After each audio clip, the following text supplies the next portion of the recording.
without faith, it is impossible to please him. For he that cometh to God must believe that he is, and that he is a rewarder of them that diligently seek him.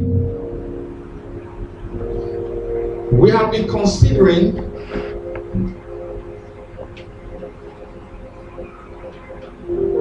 how to receive and sustain a miracle from God. How to receive and sustain a miracle from God. So this will be taught on the series.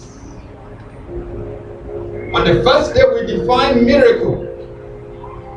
And we said miracle is an extraordinary event manifesting divine interference in human affairs. So miracle is what? An extraordinary event. Something that does not happen every day. Now emphasize, it's not every time that when God answers your prayer, then it is necessary a miracle. Because God does not need to do miracles all the time. God can answer a prayer and it's not a miracle. And I give a very simple example. For example, if a son of a man who has school fees will say, we go and pray and say, God, I want you to help my father pay school fees. Pay my school fees. And he went to his father and said, I need school fees. What would the father do? He said, okay, don't worry, come and collect it tomorrow. It is God that has provided for the father at an issue. But at that material time, it's not extraordinary for the father to remove money and pay. But it is still God. It's not a miracle. It is still what God helping. It is still an answered prayer, but it's not a miracle.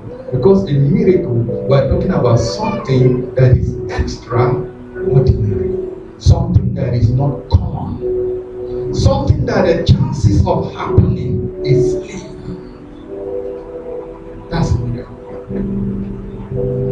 Why I'm emphasizing this is that to open our minds to know, if we come to God, we come to the God who performs what? Miracles. You can't serve God and not expect miracles.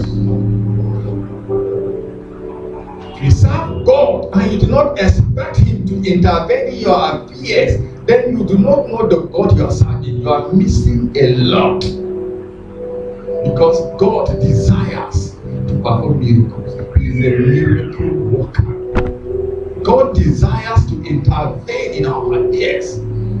I would say it's a divine intervention. In other words, there is a way the things is going. And from the look of things, except there is an intervention, that will be the outcome. Isn't it? For example, when you see a cloud, most of you who are farmers will look at the cloud and say it's going to rain. And it will what? It will rain. Because this is the normal trend of the thing. Or you studied and you studied and you went for an exam. That is the way you can read for an exam. That when you go for the exam, you can tell them, I know, at least I'll pass. Even if I don't get a distinction, at least pass is what? Settled. Except there is, there are negative interventions. You can go to exam and you have brain block. You have read and you think, then the devil will give a negative miracle. You block your brain. You sit down there. They ask you your name. You say, what is my name, man? Except for instances like that, you can predict that you can pass. That's not great. But supposing you did not read, or you are so busy, and you just read only one chapter. When you enter the exam, you'll be shaking like leaf, isn't it? Supposing you open the paper, and there's only one question, and that question came from that chapter, you know that it is a miracle. There is divine intervention because God led you to where the answer will come. And you may even get a distinction. And someone that read 10 chapters for God to read what? I went for exam like that. I carried the book, I was reading. I read one chapter. I said, let me jump that one. When I entered, 4 questions, 3 from that chapter I jumped. I said, I don't finish.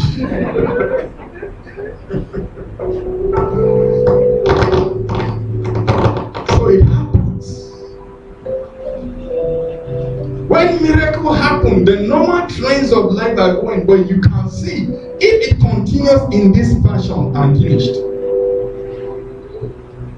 And this is the time that you need the word.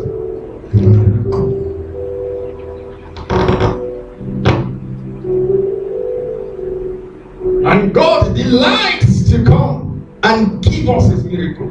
I said, if you see someone succeeding and becoming very great, it is usual that there is what? An intervention in his life. People don't. I think it was during last January that I was. Is it this January? This January that I was the one where doing the altars, mystery of altars. Great meeting. I'll never forget that meeting.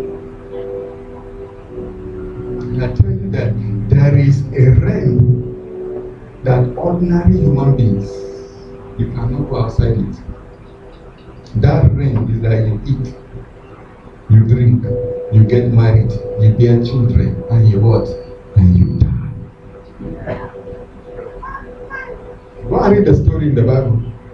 They say so person. He was born. He begat sons and daughters. That is the normal realm of everybody. Until some people sprang up. The Bible says Enoch walked with God. And there are people like Nimrod, they walk with the devil. And that's why they became mighty men. There is a realm you cannot transit to because there is a ceiling for every human being. Before you can go outside that realm, a spirit must bring you out of the normal events of ordinary people. That's why in America they will say you don't become America's president until, I don't know whether it is true or not, until you join the Freemasons.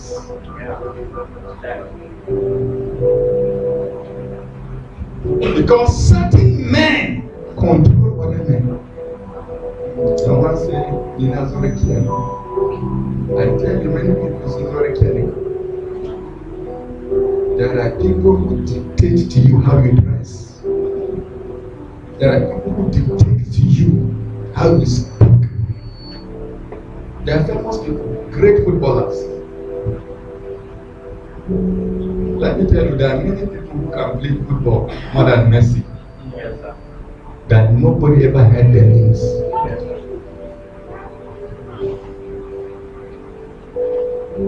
You be singing your songs, people will listen to your songs.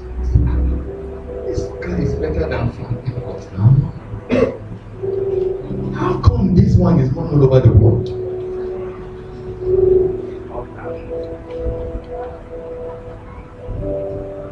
There is a divine intervention that pulls men and put them at another pedestal. Everything they do succeed.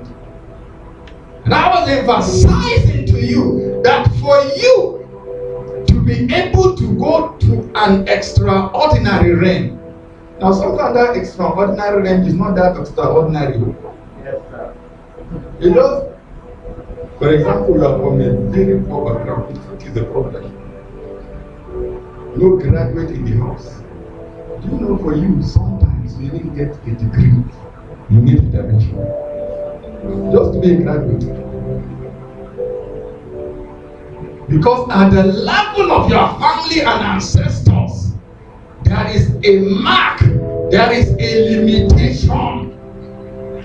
Some people will say, those things giving birth. You know, even giving birth. I know a family that all the women and in that family never give birth. The one that got pregnant died when she was about to give birth.